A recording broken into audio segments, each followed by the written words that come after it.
बोलना चाहता हूँ यार, देखो जब क्या होता है कि हर एक चीज का ना एक फॉल आता है, देन वो राइज भी होता है, फिर फॉल आता है, फिर राइज होता है, फिर फॉल आता है, फिर राइज होता है। जितने भी यूट्यूबर्स हैं हर किसी का डाउनफॉल आता है। आप किसी को भी ले लो, आप मॉडल को ले लो, ठीक है, आप फलाना ढिमकाना कोई भी बंदा उठा, डाउनफॉल ऑफ डायनामो गेमिंग कह सकते हैं।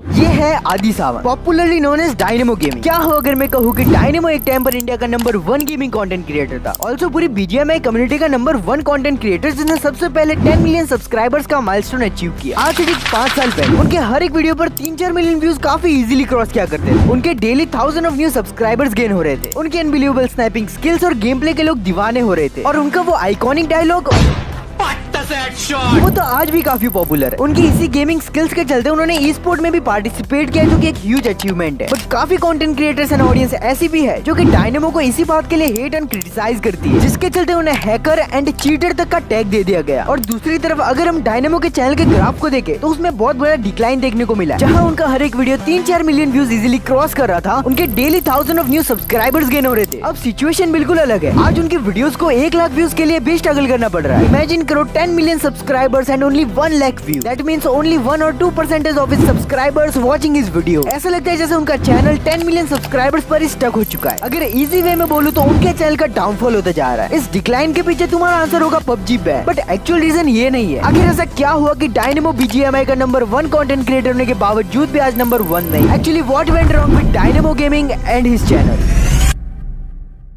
जुलाई 2010 YouTube पर एक चैनल रजिस्टर होता है on the name of Dynamo game, but videos डालना उन्होंने 2015 में शुरू किया। उस टाइम पर वो बैटलफील्ड 3 एंड Dota 2 जैसी गेम्स खेला करते थे, बट ऑडियंस से उन्हें उतना रेस्पॉन्स नहीं मिला, बिकॉज उस टाइम पर उनकी ऑडियंस ही नहीं थी। 2018 में एक गेम लॉन्च हुआ जिसने आगे चल के पॉपुलैरिटी की सारी हदें पार कर दी, PUBG मोबाइल। इस गेम की हाइप एक नेक्स्ट लेवल पर जा चुकी थी, एंड इस गेम को देखने वाली ऑडियंस तो बहुत ज्यादा थी, बट क्रिएटर्स बहुत कम या तो फिर ना के बराबर थे जो कि PUBG का कंटेंट क्रिएट कर रहे थे। उस टाइम पर PUBG की पॉपुलैरिटी डे बाय डे बढ़ती जा रही थी, जिसके चलते हमारे सामने कई सारे नए कंटेंट क्रिएटर्स आए, and dynamo is one of them. Dynamo उन गिने चुने क्रिएटर्स में से आता है जिन्होंने शुरुआती दौर में PUBG को खेलना शुरू किया था। एंड इस गेम का कॉन्सेप्ट भी काफी यूनिक था, जिसमें तुम्हें 100 प्लेयर के साथ एक मैप में उतार देंगे, जो लास्ट तक सर्वाइव करेगा वो जीत जाएगा। ये कॉन्सेप्ट मोबाइल गेम्स में काफी नया एंड यूनिक था, जिससे ये गेम टीनेजर्स के बीच काफी पॉपुलर हुआ। उस टाइम पर जिसे देखो वो यही गेम खेल रहा था, जो कि डायनेमो ने इससे पहले और भी मल्टीप्लेयर गेम्स खेल रखी है। उन्हें पता था कि इस गेम को खेलते कैसे। जहाँ हर कोई इस गेम को खेलना सीख रहा था, वही डायनेमो अपनी गेमिंग स्किल से सबको इम्प्रेस किए जा रहा था। उनकी गेमिंग और स्नाइपिंग स्किल्स के लोग दीवाने हो रहे थे, जिसे देखकर कई लोग तो उन्हें PUBG गॉड और हैकर तक कहने लगे। शुरुआती दौर में गेम खेलने की वजह से उन्हें फर्स्ट मूवर एडवांटेज भी मिला। उस टाइम पर कंपटीशन भी बहुत कम था, एंड डायनेमो को स्नाइपर किंग कहा जाने लगा। डायनेमो ने पहले तो नॉर्मल वॉइस ओवर वीडियोस डाली, फिर धीरे धीरे फेस कैम भी डालना शुरू कर दिया। जैसे जैसे PUBG पॉपुलर होता गया, डायनेमो के चैनल को भी बूस्ट मिलता गया। लोग उनकी वीडियोस एंजॉय कर रहे थे, जिसकी वजह से उनकी वीडियोस पर इंसेन नंबर ऑफ व्यूज आने लगे। डायनेमो के स्नाइपिंग वाली वीडियोस लोगों को बहुत पसंद आ रही थी, जिससे उन्होंने मिलियंस ऑफ सब्सक्राइबर्स गेन किए। डायनेमो ने बहुत जल्द 100 के सब्सक्राइबर्स हिट किए, 100 के से 1 मिलियन और 1 मिलियन से 10 मिलियन सब्सक्राइबर्स भी हिट कर दिए, जो कि आज से 3 साल पहले बहुत बड़ी बात हुआ करती थी। उन्होंने कंसिस्टेंसी के साथ वीडियोस डाले और लाइव स्ट्रीमिंग भी बहुत ज्यादा होती थी। उनकी नॉर्मल वॉचिंग 100 के से भी ज्यादा की रहती थी। हर जगह बस डायनेमो के ही चर्चे थे, सब कुछ सही चल रहा था। बट अचानक से कुछ ऐसा हुआ जिसने पूरी बीजीएमआई कम्युनिटी को हिला के रख दिया। 2020 तक इंडिया की गवर्नमेंट अनाउंस कर दी है कि इंडिया में PUBG को बैन किया जा रहा है, जिससे कई सारे प्लेयर्स का तो गेम से मन ही हट गया और गेम खेलना ही छोड़ दिया, जिससे कई PUBG कंटेंट क्रिएटर्स के चैनल पर अफेक्ट पड़ा, and dynamo gaming is one of them. But dynamo के डाउनफॉल का एक्चुअल रीजन ये नहीं था। उन्होंने मिस्टेक की कि उन्होंने अपना पूरा चैनल सिर्फ एक सिंगल गेम के अराउंड ग्रो किया, जो कि सेम मिस्टेक टोटल गेमिंग ने भी की। बट उन्होंने अपनी एंटरटेनिंग पर्सनैलिटी के थ्रू ऑडियंस से एक अच्छा कनेक्शन बना लिया। बट डायनेमो के केस में बिल्कुल अलग था। ऑडियंस के अकॉर्डिंग ना ही तो उनकी पर्सनैलिटी एंटरटेनिंग थी, और लोगों का तो ये तक कहना था कि उनमें एटीट्यूड का इशू था। अब यहाँ पर ये क्वेश्चन आता है कि सिंगल गेम के अराउंड तो स्काउट और जॉनथन ने भी अपना चैनल ग्रो किया है, तो उनका चैनल डेड कैसे नहीं हुआ? इसका रीजन है कि उन्होंने गेम प्ले के साथ कुछ ऐसा कंटेंट ऑडियंस को प्रोवाइड किया जो वीडियोस गेम प्ले से हटके फुल ऑफ एंटरटेनमेंट से भरी हुआ करती थी, जिससे ऑडियंस उनकी पर्सनैलिटी से अटैच हो गई, जैसे कि व्लॉग्स, चैलेंजेस एंड और भी बहुत कुछ। और हाँ, कोलैबोरेशन भी एक बहुत इंपॉर्टेंट रोल प्ले करता है। ऑल्सो डायनेमो के चैनल पर इस वजह से भी बहुत बड़ा अफेक्ट पड़ा जब ऑडियंस और क्रिएटर को पता लगा कि डायनेमो का गेम प्ले पीसी वाला है, एंड पीसी प्लेयर काफी इजीली हेडशॉट मार लेते हैं। इस वजह से उन्हें काफी हेट एंड ट्रोल भी किया गया। ऑडियंस को मोबाइल और पीसी गेमिंग का फर्क समझा और उन्हें ट्रोल करने लगे। दैट्स व्हाई डायनेमो ने इम्यूलेटर थिएटर से मोबाइल में शिफ्ट किया, बट मोबाइल और पीसी की स्नैपिंग बहुत अलग होती है। मोबाइल में शिफ्ट होने की वजह से लोगों को उनके गेम प्ले में अफेक्ट दिखा और उनका गेम प्ले ऑडियंस को अच्छा नहीं लग रहा था। 3-4 महीने तो उन्हें वो गेम मोबाइल पे ही सीखने में लगा, बट तब तक बहुत देर हो चुकी थी, बिकॉज ये वही टाइम था जब जॉनथन और स्काउट जैसे क्रिएटर्स बीजीएमआई कम्युनिटी में मचा रहे थे। उनके सामने डायनामो का गेम प्ले फीका पड़ने लगा। मोबाइल में शिफ्ट होने की वजह से वो अपनी मेन स्किल खो चुके थे, जो कि थी स्नाइपिंग, जिसकी वजह से वो यूट्यूब पर ग्रो हुए। दैट्स व्हाई बहुत से लोगों ने तो उन्हें देखना ही बंद कर दिया और साथ ही साथ बीजीएमआई का क्रेज भी धीरे धीरे खत्म होते जा रहा था। वन मोर रीजन ये भी हो सकता है कि 4-5 साल पहले जो लोग डायनामो की ऑडियंस हुआ करती थी वो भी अपनी लाइफ में बिजी हो चुकी है। कोई जॉब तो कोई हायर स्टडीज कर रहा है एंड गेम से इतना कुछ खास कनेक्ट भी नहीं रहे। साथ ही डायनामो अभी की ऑडियंस के अकॉर्डिंग कंटेंट नहीं डाल रहा, जिससे उन्हें नई ऑडियंस भी नहीं मिल पा रही। और अभी के टाइम में यूट्यूब पर इतना कंपटीशन बढ़ चुका है कि गेमिंग के अलावा और बहुत कुछ है देखने को। अब अगर डायनामो को फिर से कमबैक कर रहा है तो उन्हें अपने कंटेंट में तगड़ा चेंज लाना पड़ेगा और ट्रेंड के अकॉर्डिंग चलना पड़ेगा, बट ऐसा कुछ नहीं हो रहा। दैट्स व्हाई उनके चैनल पर 10 मिलियन सब्सक्राइबर्स तो है, बट उनमें से मेजॉरिटी ऑफ सब्सक्राइबर्स डेड हो चुके हैं एंड करंटली उनके जितने व्यूज आते हैं वो भी ई स्पोर्ट्स की वजह से आ रहे हैं। बट इतना सब कुछ होने के बावजूद भी डायनामो की इंडियन गेमिंग कम्युनिटी में काफी अच्छी रेपुटेशन है। So what do you think about dynamo gaming? Can he make a comeback? Comment section तुम्हारा है, जाके भर भर के अपना ओपिनियन दो। एंड हाँ, आपके अकॉर्डिंग क्या रीजन हो सकता है उनके डाउनफॉल का? मैं मिलता हूँ तुमसे ऐसी नेक्स्ट वीडियो में, तब तक के लिए स्क्रीन पर एक वीडियो शो हो रहा होगा, मैं तुमसे वहीं पर मिलूंगा। Thanks for watching.